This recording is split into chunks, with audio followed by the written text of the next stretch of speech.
નમસ્કાર, મારું નામ છે મહિન્દ્ર પંચાલ અને અમે સૌ છીએ GLS યુનિવર્સિટીના સક્રિય વિદ્યાર્થી. ફેકલ્ટી ઓફ બિઝનેસ એડમિનિસ્ટ્રેશન દ્વારા ચલાવવામાં આવતું આ પોડકાસ્ટ ક્લબ અને આજે અમે પ્રસ્તુત કરી રહ્યા છીએ મહાભારતના નામ અને તેનું વિશ્લેષણ. નમસ્કાર, હું છું doctor Dhaval Karariya, faculty of business administration GLS યુનિવર્સિટીમાં ડિપાર્ટમેન્ટ ઓફ ઇંગ્લિશ એન્ડ કમ્યુનિકેશનમાં હું ભણાવું છું. તો આજે જે પોડકાસ્ટ અમે કરી રહ્યા છીએ, જે ફેકલ્ટી ઓફ બિઝનેસ એડમિનિસ્ટ્રેશનનું આ સ્ટુડન્ટ લેડ પોડકાસ્ટ ક્લબ જે છે, એમાં અમે જે GLS યુનિવર્સિટીના વિદ્યાર્થીઓ થકી ઘણી બધી વસ્તુઓ જે વિદ્યાર્થીઓ થકી બીજા લોકોને પહોંચાડવા માટે અમે મહેનત કરી રહ્યા છીએ, કામ કરી રહ્યા છીએ. તો આજનો આ એપિસોડ કે જેમાં મહાભારત જે આપણું મહાગાથા છે, આપણી મહાકાવ્ય છે, એના કેરેક્ટર્સ, એના જે ઘણા બધા પાત્રો છે, એમના નામોનું અમે એનાલિસિસ કરીશું, અમે એના વિશે ચર્ચા કરીશું. So thank you so much for being together for this wonderful episode. સૌને મારા કૃષ્ણમય પ્રણામ.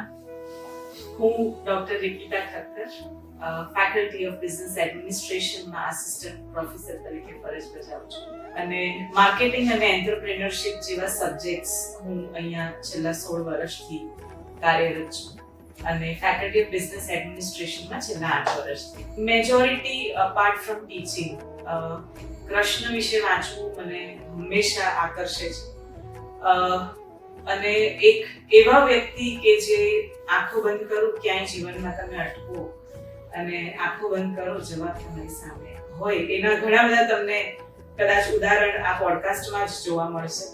બટ જસ્ટ આટલું જ કે મને ખૂબ જ ગમે છે વાંચવું કૃષ્ણ વિશે અને હંમેશા નવા પુસ્તકો જે પણ કૃષ્ણ વિશે લખાય અચૂકપણે વાંચવાનો પ્રયત્ન કરું છું. Thank you.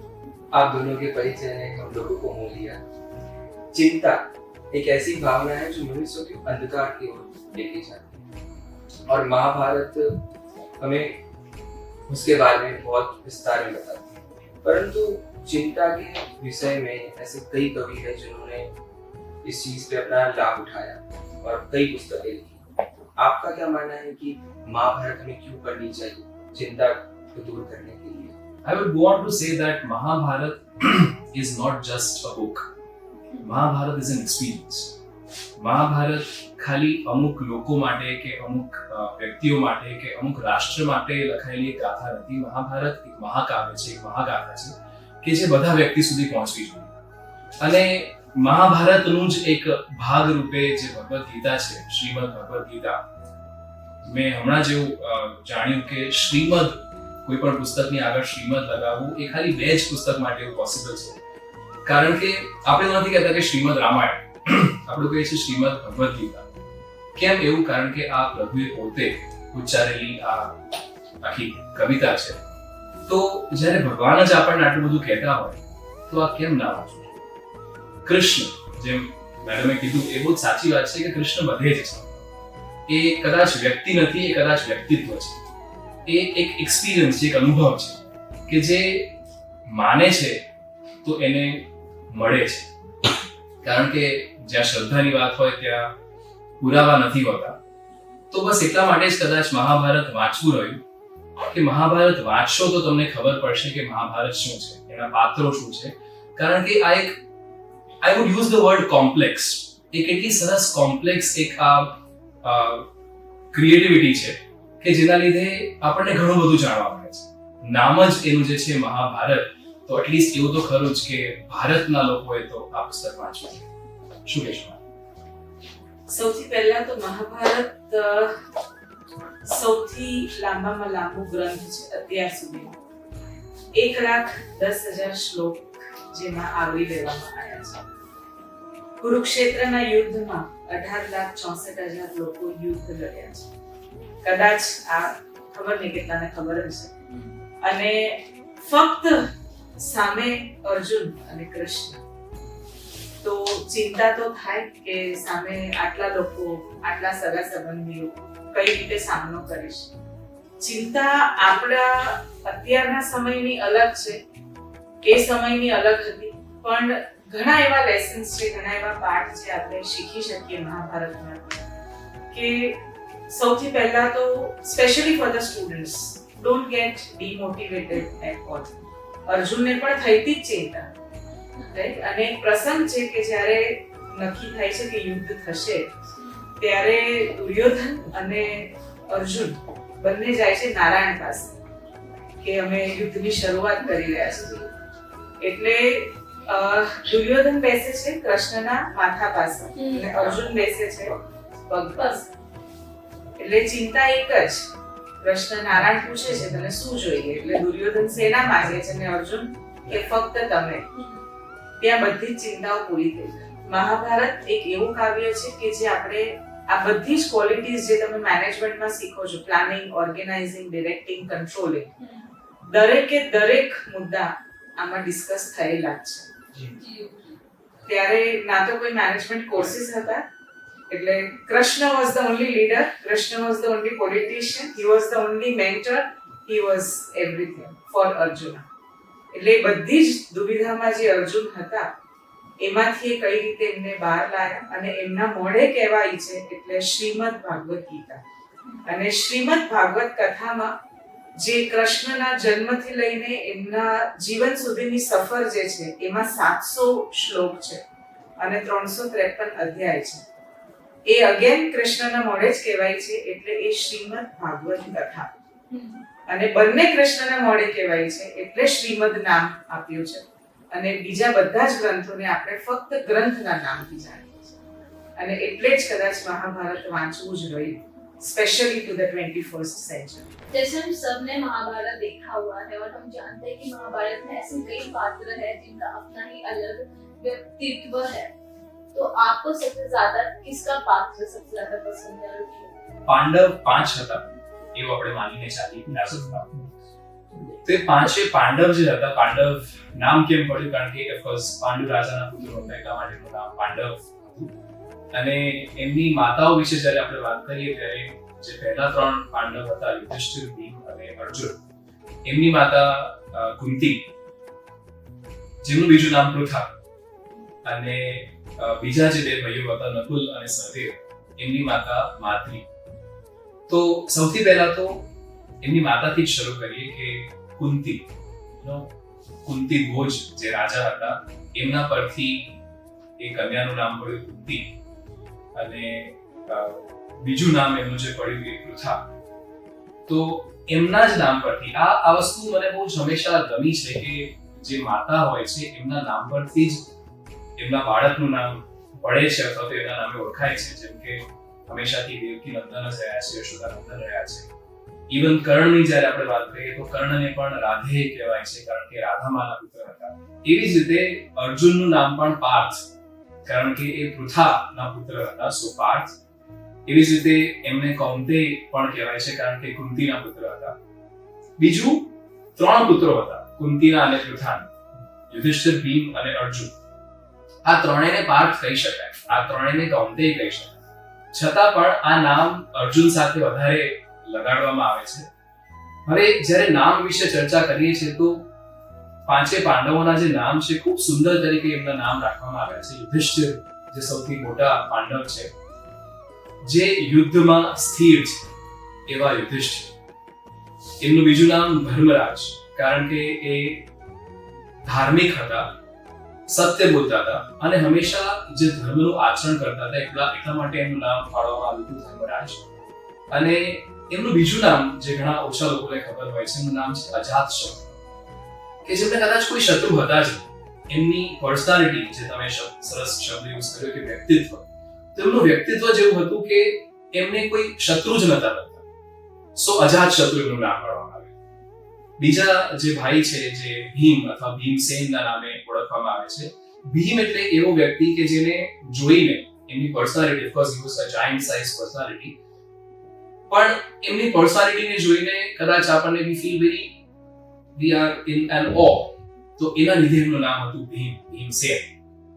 એમનું બીજું નામ વૃકોદર, કારણ કે of course because of his size એમને ભૂખ વધારે લાગતી હતી. તો વૃક ઉદર, ઉદર એટલે પેટ, કે જેમને બહુ જ વધારે ભૂખ લાગે એવું એમનું નામ હતું વૃકોદર.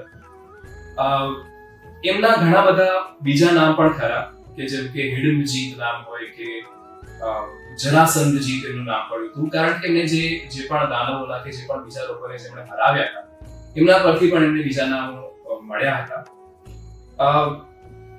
ત્રીજો જે પાત્ર છે, જેમ તમે વાત કરી કે ફેવરેટ કેરેક્ટર તરીકે કોણ, તો ઘણા બધા ફેવરેટ કેરેક્ટર, એમાંથી એક મારું પ્રિય પાત્ર અર્જુન. હવે સરસ નામ અર્જુન. અર્જુન બહુ જ કોમન નામ, પણ અર્જુન નામનો અર્થ એ કે એવું વ્યક્તિ કે જે દિલથી સાફ છે, એનું ચરિત્ર સાફ છે, એટલા માટે એનું નામ પડ્યું અર્જુન. એમનું બીજું નામ ધનંજય. ધનંજય કારણ કે એવું માનવામાં આવે છે, એવું મેં વાંચેલું છે કે જ્યારે એ જતા કોઈ જગ્યાએ યુદ્ધ લડવા માટે જતા, તો ત્યાંથી ઘણું બધું ધન જીતીને લાવતા. So his name was another name was Dhananjay. બીજું એક મારું પર્સનલ ફેવરેટ નામ છે સબ્યસાચી, જે એક ફેમસ બ્રાન્ડ છે. આપણને એ નામ ખબર છે, પણ એના અર્થમાં જ્યારે જઈએ તો એવું સુંદર નામ છે સબ્યસાચી. એવું ઇંગ્લિશ ટર્મ પણ છે, એમ્બિડેક્સ્ટ્રસ. એમ્બિડેક્સ્ટ્રસ એટલે કોઈ એવો વ્યક્તિ કે જે પોતાના બંને હાથનો ઇક્વલ ઉપયોગ કરી શકે છે, પોતાના લેફ્ટ હેન્ડથી પણ બાણ ચલાવી શકે છે, રાઈટ હેન્ડથી પણ બાણ ચલાવી શકે છે. એટલા માટે એનું નામ પડ્યું સબ્યસાચી. ઓફકોર્સ બીજા નામથી જે ઓળખાય છે એ પાર્થ છે અને કૌંતેય છે. એમના જે નાના ભાઈઓ છે નકુલ અને સહદેવ, જે ટ્વિન્સ છે, અશ્વિની કુમારોથી એમના જે સંતાનો થયા માતૃના, તો એ બંને પુત્રો નકુલ અને Sahadev. Nakul was considered to be one of the most handsome man in the era. તો જે નકુલ નામ છે, બે અર્થ એના થઈ શકે છે કે એક જે કદાચ પોતાના કુળને આગળ લઈ જઈ શકે છે એવું નકુલ, અને બીજું નકુલ એટલે જે મોંગૂસ હોય છે, નોળિયો. તો નોળિયાનો જે કલર હોય છે, mongoose coloured person is called Nakul. અને સહદેવ જે છેલ્લા ભાઈ, સહદેવ એટલે of course as the name suggests, સહ અને દેવ, કે જેની સાથે દેવો છે. તો દેવો જેની સાથે છે એવા સહદેવ. બીજી એક એમના વિશેની એક સરસ કેરેક્ટરિસ્ટિક કે એમને એ સ્કિલ હતી એમનામાં કે એ ફ્યુચર જોઈ શકતા. તકલીફ એ કે જોઈ શકે પણ એના વિશે વાત ના કરી શકે. સો આ 5 પાંડવો, જ્યારે મહાભારતની વાત આવે છે ત્યારે ઓફકોર્સ પાંડવોની વાત આવે છે. અને પાંડવ હોય તો એ બધાના અલગ અલગ નામ અને બધાના નામના અર્થ જાણવા એ કદાચ આપણને વધારે ઈચ્છા હોવી જોઈએ, આપણી ક્યુરિયોસિટી હોવી જોઈએ. કદાચ એટલા માટે જ આ પોડકાસ્ટનું આયોજન કે જેટલા પણ નામો છે એ બધાને એનાલિસિસ કરીને આપણે સમજીએ કે એ જે નામ હતા એ કેમ પાડવામાં આવ્યા. સો આ 5 પાંડવો. દ્રૌપદી એ પાંડવોના પત્ની, જેમને પાંચાલી તરીકે પણ ઓળખવામાં આવે છે, અને દ્રૌપદી એક મુખ્ય પાત્ર આપણે કહી શકીએ મહાભારતનું. અને દ્રૌપદીનું નામ દ્રુપદ એમના પિતા પરથી પડ્યું. તો એ નામ પાછળ રહસ્ય શું હશે? તમને શું લાગે છે, તમે તે જણાવો. દ્રૌપદી પાંડવોના પત્ની, 5 પતિ. એમને કેમ 5 પતિ સાથે લગ્ન કરવા પડ્યા એનું રીઝન કદાચ નહીં ખબર હોય, જણાવવા. દ્રૌપદીનો જ્યારે એમના આગળનો જન્મ હતો ત્યારે એમના લગ્ન થયા અને બહુ નાની વયે એ વિધવા થઈ ગયા. અને પછી એ સંસારમાં એ વખતે તો એક્સેપ્ટન્સ લેવલ બધાને ખબર જ છે, એટલે એમને એ જીવન જીવવું બહુ મુશ્કેલ થઈ રહ્યું હતું. એટલે એમને શિવની આરાધના કરી અને શિવ ભગવાન ખુશ થયા અને એમને કીધું કે એક વરદાન માંગી શકે મારી પાસે. ત્યારે એમને એકનું એક વરદાન 5 વખત માંગ્યું. અથવા તો એવું બી કહેવાય છે કે એમને જેટલા પણ ક્વોલિટીઝ જે ઈચ્છી કે મારો ફ્યુચર હસબન્ડ આવો હોવો જોઈએ એ એક વ્યક્તિમાં સમાવાય એમ નહોતો. એટલે એમને શિવજી કીધું કે તને હું આવતા જન્મમાં આ બધી જ ક્વોલિટીઝ હોય એવો તને હસબન્ડ આપીશ. અને નેક્સ્ટ જન્મે જ્યારે દ્રુપદ કન્યા તરીકે જન્મ્યા ત્યારે આ પાંચે પાંડવોમાં એક ક્વોલિટીઝ હતી અને એટલે જ એમને પાંચાલી કહેવાય છે. અને એ થકી પણ જ્યારે એમનો વિવાહ થયો અર્જુન સાથે, ત્યારે જ્યારે ઘરે આવ્યા પાછા, જ્યારે એમનો સ્વયંવર થયો અને માછલી વાળું જે સ્વયંવર આપણને બધાને ખબર જ છે, જ્યારે ઘરે આવ્યા પાછા ત્યારે એમની માતાને એ કંઈક પૂજામાં હતા અને એમને કીધું કે અમે કશું તમારા માટે લઈને આવ્યા છે. એટલે એમની માતાએ જોયા વગર કીધું કે જે પણ લાયા છો એ 5 ભાઈઓની વચ્ચે વેચી દો. અને એટલે એ 5 ભાઈઓ વચ્ચે વેચી. એટલે આની પાછળ 2 રીઝન્સ છે. તો એમના આગલા જન્મનું જે મહાદેવનું વરદાન કે તને હું આ ક્વોલિટીઝ જે બી તને જોઈએ છે એ આપું, અને પ્લસ 5 વખત ઇવન દ્રૌપદી પણ બોલી ચૂક્યા હતા કે મારે આ પ્રકારનો વર જોઈએ છે. એટલે 1 અને 8 એ બંને ભેગા થઈને દ્રૌપદી. અને પછી જ્યારે એ લોકો વનવાસમાં જાય છે ત્યારે કૃષ્ણએ એવી રીતના કીધેલું હતું કે એક વર્ષ દરેક પાંડવ સાથે રહેશે. એટલે 1 વર્ષ યુધિષ્ઠિર સાથે, 1 વર્ષ અર્જુન સાથે, 1 વર્ષ ભીમ સાથે, 1 વર્ષ નકુલ અને સહદેવ સાથે. અને એમાં એવી શરત હતી કે એક વર્ષ જ્યારે એ સપોઝ યુધિષ્ઠિર સાથે હોય તો બીજા કોઈ પાંડવ એ જગ્યા ઉપર જઈ ના શકે. અને એ વખતે જ્યારે અર્જુન સાથે સમય વિતાવીને જ્યારે યુધિષ્ઠિર પાસે આવ્યા ત્યારે અર્જુન ભૂલમાંથી એમનું બાણ અને તીર ત્યાં એ જગ્યાએ ભૂલી ગયા. અને જ્યારે પાછા લેવા આવ્યા ત્યારે જેમ નક્કી થયું હતું કે 1 વર્ષ હવે એમને વનવાસ ભોગવવો પડશે. અને એ 5 પતિ થ્રુ એમને 5 બાળકો પણ હતા. She was very strong, she was independent તો ના કહી શકાય, પણ ખૂબ જ દરેક કળાઓમાં એ ખૂબ જ હોશિયાર હતા. અને 5 પાંડવ તો હતા જ એમના પતિ સ્વરૂપે, પણ એક હતો જેમને એ ગોવિંદ કહીને સંબોધતા, શ્રી કૃષ્ણ. એમને પ્રેમ હતો જ કૃષ્ણ પ્રત્યે, પણ અને કૃષ્ણ એટલે રૂકમણી અને રાધા. રૂકમણી સાથે એમના વિવાહ થયેલા અને રાધાજી સાથે એમને પ્રેમ જન્મ. એટલે ક્યાંક એમને ખબર તો હતી જ કે આ પ્રેમ છે જ, પણ હંમેશા એક સખા તરીકે એમની સાથે ઉભા રહ્યા. અને જ્યારે યુદ્ધમાં કૃષ્ણને હાથ ઉપર વાગે છે અને ત્યારે દ્રૌપદી હતા જેમને એમની સાડીનો છેડો ફાડી અને એ જ્યાં એમને લોહી વહેતું હતું ત્યાં આગળ એ સાડીનો છેડો બાંધી દીધો હતો. અને કૃષ્ણે ત્યારે વચન આપ્યું હતું કે ભવિષ્યમાં તને જ્યારે મારી જરૂર હશે ત્યારે હું તારી સાથે આવીને ઊભો રહીશ.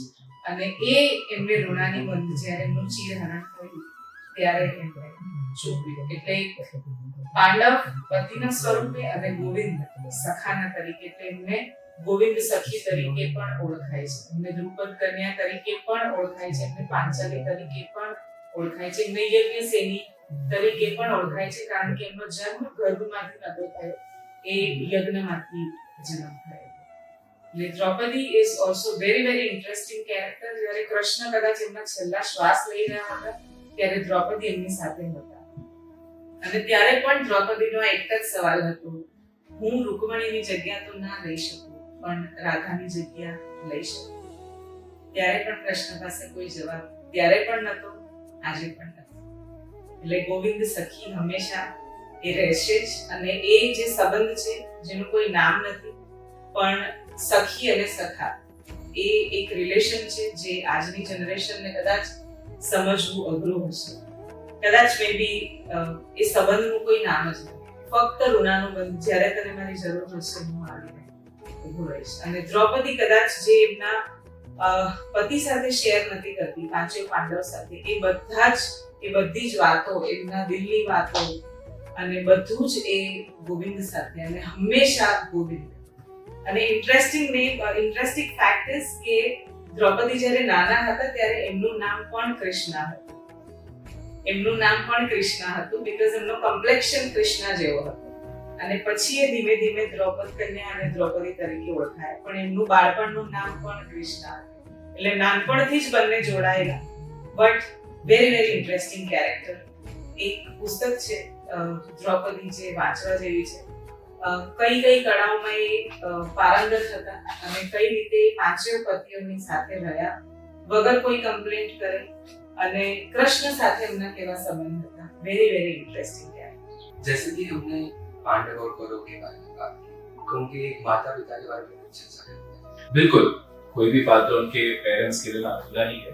So when the names of the parents of Kauravas and Pandavas come, तो સૌથી પહેલા આપણે કદાચ પાંડુની જ વાત કરીએ તો પાંડુ નામ એટલા માટે પડ્યું કારણ કે એક ડિઝીઝ કહી શકાય, મેડિકલ ટર્મ છે કે જે એનિમિયા કહેવાય છે. તો એ જે સ્કિનનું કોમ્પ્લેક્શન હતું, પાંડુ જે રાજા હતા એમના સ્કિનના કોમ્પ્લેક્શનના લીધે એનું નામ પાંડુ હતું. અને જે કૌરવોના પિતા છે ધૃતરાષ્ટ્ર, બહુ સરસ નામ છે એનું, ધૃતરાષ્ટ્ર. એ કદાચ એવું પણ માની શકાય કે એ નામ બહુ જ રેલેવન્ટ એટલા માટે છે મહાભારત સાથે, કારણ કે ધૃતરાષ્ટ્રનો મતલબ એવો કે જે પોતાના રાષ્ટ્રને સંભાળે છે. તો કદાચ એ એટલા બધા ખોવાઈ ગયા હતા એ વસ્તુમાં કે પોતાના રાજ્યને લેવામાં કે રાજ્યને સંભાળવામાં.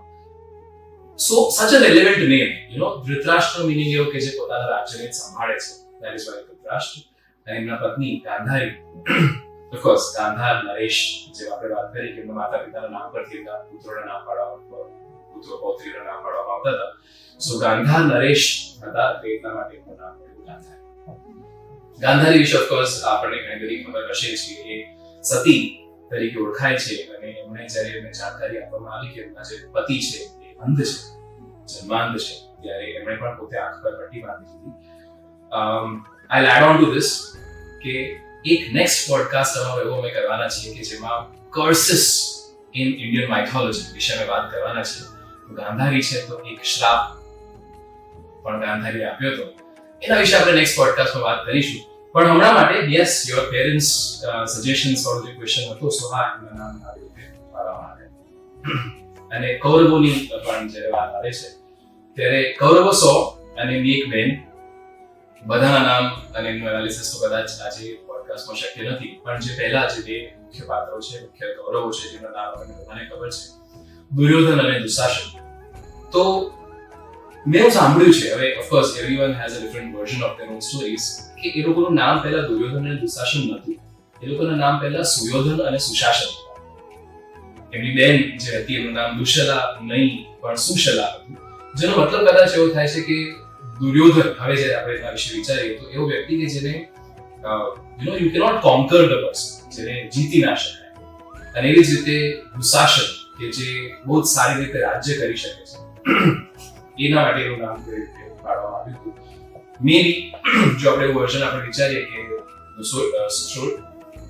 સુયોધન થી એનું નામ દુર્યોધન થયું, તો કદાચ એટલા માટે કે જ્યારે એને નેગેટિવ પોર્ટ્રે કરવામાં આવ્યા છે, તો એટલા માટે સુયોધન થી દુર્યોધન થયું, સુશાસન થી દુશાસન થયું. બીકોઝ આઈ ડોન્ટ બિલીવ કે કોઈ પેરેન્ટ્સ પોતાના બાળકોના નામ એવી રીતે પાડતા હશે. આઈ માઇટ બી રોંગ કે દુર્યોધન કેમ પોતાનું જ નામ કેમ નેગેટિવ રીતે પાડે પોતાના જ બાળકો. સો પોસિબિલિટી સુયોધન અને સુશાસન જ હશે, અને પછી સમય રહેતા એમનું નામ દુર્યોધન અને સુશાસન થયું હશે. એવું એક just a perspective, just a vision of the names. जैसे भी हमने बात की कौरवों की और पांडवों की, तो अब हम बात कर लेते हैं उनके गुरु की, द्रोणाचार्य. आप क्या कहना चाहेंगे उनके बारे में? દ્રોણાચાર્ય પેલા દ્રોણાચાર્ય નતા, એ પેલા દ્રોણ. દ્રોણ એટલે એક પાત્ર. દ્રોણ જ્યારે દ્રોણાચાર્ય બન્યા, જ્યારે એમણે શીખવવાનું શરૂ કર્યું પાંડવોને અને કૌરવોને, ત્યારે દ્રોણાચાર્ય બન્યા. સો એક નામ તરીકે જ્યારે આપણે જોવા જઈએ તો દ્રોણનો મતલબ એક પાત્ર છે, વેસલ. અને પછી એ વેસલમાંથી જ્યારે એઝ એન આચાર્ય, જ્યારે ગુરુ તરીકે, શિક્ષક તરીકે જ્યારે પોતાના પાત્રમાંથી જ્યારે બીજા વ્યક્તિઓને જ્ઞાન આપી રહ્યા છે, ત્યારે દ્રોણાચાર્ય તરીકે ફેમસ થયા. આજે પણ કદાચ આપણે દ્રોણાચાર્યના નામે જ એમનો ઓળખીએ છીએ. દ્રોણ, જ્યારે આપણે ખાલી દ્રોણ બોલીએ તો કદાચ એ અપમાનજનક લાગે. So that is why Dronacharya. અને દ્રોણાચાર્યની વાત છે તો એમના પુત્રની જ્યારે આપણે વાત કરીએ, ભાઈ દ્રોણાચાર્યના બીજા નામ પણ હતા. એમને ભારદ્વાજ પુત્ર તરીકે પણ જાણવામાં આવતા હતા, અને એ પરશુરામ શિષ્ય તરીકે પણ જાણવામાં આવતા હતા, કારણ કે પરશુરામના શિષ્ય હતા. એમના પુત્ર અશ્વત્થામા. બે વર્ઝન્સ છે એમના નામ માટે, કે જે અશ્વ ઓફકોર્સ ઘોડો, અને એવું કહેવાય છે કે જ્યારે એમનો જન્મ થયો, અશ્વત્થામાનો જ્યારે જન્મ થયો, ત્યારે એમનો જે રડવાનો અવાજ હતો એ ઘોડાના હણહણવાના અવાજ સાથે એ રાઈમ થતો હતો, એટલા માટે એનું નામ અશ્વત્થામા પાડવામાં આવ્યું. બીજું વર્ઝન એવું છે કે જે ઘોડા, દોડતા ઘોડાને પણ પકડી શકે, જે એને થામી શકે, અશ્વત્થામા. એટલું એમનામાં એવી, he was so courageous, he was so brave કે એ દોડતા ઘોડાને પણ પકડી શકે, એટલા માટે અશ્વત્થામા એનું નામ. Again, I will go on to the next level. Sorry, તમારા ક્વેશ્ચનનો કદાચ કાપી રહ્યો છું, પણ જો ગુરુ દ્રોણની વાત આવે કે અશ્વત્થામાની વાત આવે, તો સાથે કદાચ એકલવ્યની પણ વાત આવે.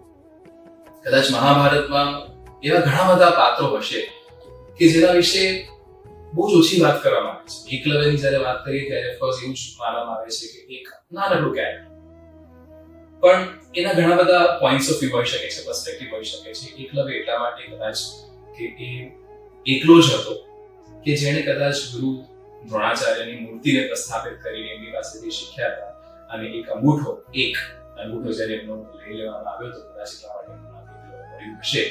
There are so many other perspectives towards that story also. હરી તારા નામ છે હજાર, કયા નામે લખવી કંકોત્રી. આપણા સૌના વાલા શ્રી કૃષ્ણ વાસુદેવ યાદવ, એમના તો ઘણા બધા નામ છે, તો તેમાંથી અમુક મુખ્ય નામ જે તમને ગમે છે તે અમને જણાવો. હરિના 1000 નામ, એમાંથી 108 નામને એ સૌથી વધુ ઓળખાય. જી. અને એમાંના થોડા ઘણા હું કહું. સૌથી પહેલા તો જન્મ લીધો એટલે ગોપાલના નામે ઓળખાય, પછી કૃષ્ણના નામે ઓળખાય, આપણે એમને માધવ તરીકે જોઈએ છે, આપણે એમને ગોવિંદ તરીકે જોઈએ છે, મધુસૂદન તરીકે જોઈએ છે, રણછોડરાયજી કહીએ છીએ, દ્વારકાધીશ કહીએ છીએ, દ્વારકાના રાજા, જગન્નાથ પણ એક એમનું નામ છે, રાઘવ એક એમનું નામ છે. એટલે જે પરિસ્થિતિમાં એ ઢળ્યા તે પ્રમાણે એમના નામકરણ પણ થયા છે. જે રીતે જે પાત્ર સાથે એ જીવ્યા, કે જે રીતે એમને યુદ્ધનો સામનો કર્યો, કે જે રીતે એમને રાજ કર્યું દ્વારકાધીશ પર, દ્વારકા ઉપર, એ બધી જ રીતે એમને દરેક જગ્યાએ દરેક સ્થળ ઉપર એમને અલગ અલગ નામથી ઓળખાય છે. Krishna has multiple names. જે તમને ગમે એ તમે રાખો, પણ મારો ફેવરેટ તો ગોળ. ટ્રુ. હું એમાં થોડુંક એડ કરીશ. મેં જેમ સાચું કીધું કે કૃષ્ણ એક એવું વ્યક્તિત્વ છે, એક એવો અનુભવ છે કે there are multiple names towards him, as you rightly said, હરી તારા નામ છે હજાર. તો 100% એમના નામ હજાર, પણ જે મેડમે કીધું કે જેટલી વ્યક્તિઓ સાથે સંકળાયા છે, એમના સાથે એમનું નામ પડ્યું છે, એમાં એક મારું ફેવરિટ નામ પાર્થ સારથી.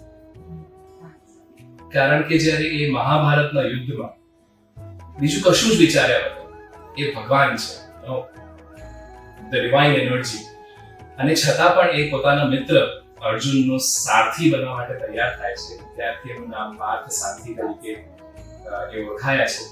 જેવી રીતે ઓફકોર્સ યશોદા સાથે જોડાયા તો યશોદાનંદન બન્યા, નંદ સાથે જોડાયા તો નંદકુંવર બન્યા, વસુદેવ સાથે જોડાયા તો વાસુદેવ બન્યા, દેવકીનંદન બન્યા, પાર્થ સારથી બન્યા. તો રણછોડ વિશેની પણ જ્યારે સ્ટોરી આપણે જાણીએ કે જ્યારે યુદ્ધ ચાલી રહ્યું હતું જરાસંધ સાથે, તો જરાસંધ સાથેના યુદ્ધ વખતે જ્યારે એમને ખબર હતી કે કદાચ આ મારાથી ફાઇટ પૂરી નહીં થઈ શકે, કારણ કે બીજા કોઈના હાથે એનું મૃત્યુ લખાયેલું છે. તો જ્યારે રણ છોડીને જઈ રહ્યા હતા ત્યારે પાછળથી એનું નામ પડ્યું રણછોડ. કૃષ્ણ એક એવો અવતાર, એક એવું વ્યક્તિત્વ, એક એવો આભાસ, એક એવો અનુભવ કે બધું જ છે,